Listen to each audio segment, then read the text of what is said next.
What are the things that you fear that's been keeping you from living your dream? That's been keeping you from doing some things that you would like to do? Just think about those things. Every time your voice speaks and thinks about having something new, fear is there to squash it. Every time you want to try something new, fear is there to squash it. Every time you want to go somewhere new, fear is there to squash it. The big problem I see in the world today is that too many people are letting fear always win these inner conflicts. What if you don't do it? What if you don't chase your dreams? What if you don't stand up for yourself? What if you do not step up to the plate and take that challenge? You have no idea of the breathtaking future that's on its way to you, that's asking you, please let me through. When you decide that you are good enough, when you decide you give yourself permission to have it all, have all the love, have all the health, when you give yourself permission, it's like the inside of your champion is saying, let me out. Fear forces evolution. Fear is good. Fear are instincts. Fear is the radar that tells you what you need to do, how to exist, and what's going to keep you alive. Fear can keep you in your comfort zone. It's safe there. You know what to expect, but nothing grows there. Life happens outside the comfort zone. So let's look at how we can begin to take some steps to restructure that fear, to begin to expand our visions of ourselves, to begin to increase our self-esteem. Webster said that self-esteem means confidence and satisfaction in oneself. Look at your life right now. Whatever you've done up to this point in time, your life is working. Whatever you have produced, it came out of you as a result of the kind of person that you have become. You have to be fearless. You have to be completely fearless and have utmost belief in whatever that feeling is inside you. It's all a mindset. It's how bad you want something, and nothing tastes better than when you've earned it. There's no better feeling than when you've earned it. So just start. Stop talking about it. If not now, when? If not you, then who? Listen, someone else is starting right now. As long as you got air in your lungs, you have an opportunity to improve your current situation.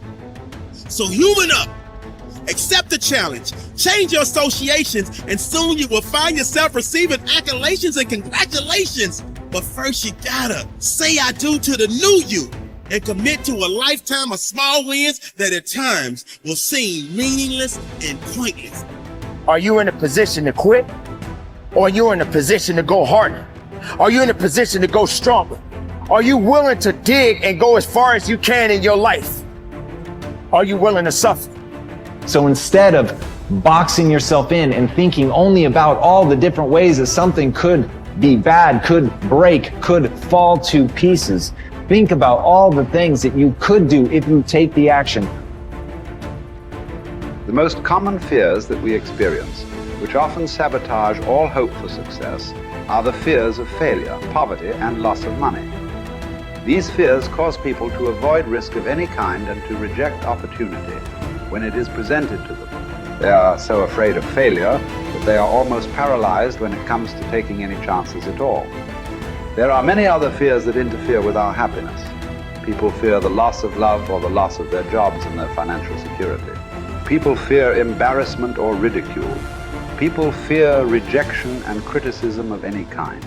People fear the loss of respect or esteem of others. These and many other fears hold us back throughout life. The most common reaction in a fear situation is the attitude of, I can't. This is the fear of failure and loss that stops us from taking action. It is experienced physically, starting in the solar plexus. When people are really afraid, their mouth and throat go dry, their heart starts pounding. Sometimes they breathe shallowly and their stomach churns.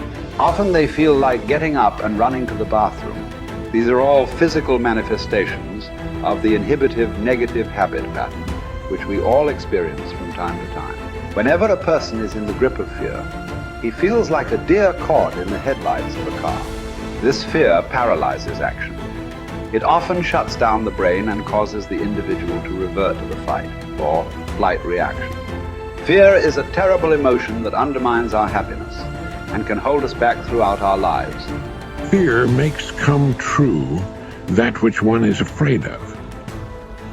Now, even if it only comes true in the imagination, we must experience the tortures of that which we fear. Tortures often as not worse than those if what we feared actually came to pass physically in our lives. It's why the old line, "A coward dies 1,000 deaths. A brave man dies but once," is really true. Fear makes come true that which one is afraid of. If fear of something is held long enough, it may well bring on that which we fear, but it really doesn't make much difference because experiencing the fear is the same thing. That is, as far as our mind and body are concerned, it's actually happening over and over again, doing its inevitable damage to our physical bodies. Ralph Waldo Emerson said that fear is ignorance. Whenever we're afraid of something, I don't mean the perfectly natural, normal fears that work to keep us alive, but the gnawing, unreasoning, illogical, and neurotic fear of something. It's only because we don't know the real truth about it. If we did, the fear would vanish. That would include a neurotic fear of death, the fear that we are not liked or loved, and so forth. I think the thing to remember here is that when we fear something, it takes its toll on our mind and body just as if that which we fear had in fact come to pass. And we can bring to pass that which we fear. If you want to change attitudes, start with a change in behavior. In other words, begin to act the part as well as you can of the person you would rather be, the person you most want to become. Gradually, the old fearful person will fade away. Dr. Frankl learned that by controlling his attitude, the concentration camp fell away. His mind was free to roam where he wanted it to roam, think about what he wanted it to think about. It was as free as the birds, freer really, for it could fly to the ends of the earth, to the ends of imagination in an instant. And so can yours, and so can mine. You need large amounts of self-discipline to deal courageously with all the fear-inducing events of your life. This is probably why Churchill said, "Courage is rightly considered the foremost of the virtues, for upon it all others depend." The fact is that everyone is afraid, and usually of many things. This is normal and natural. Often, fear is necessary to preserve life, prevent injury, and guard against financial mistake. So, if everyone is afraid, what is the difference between the brave person and the coward?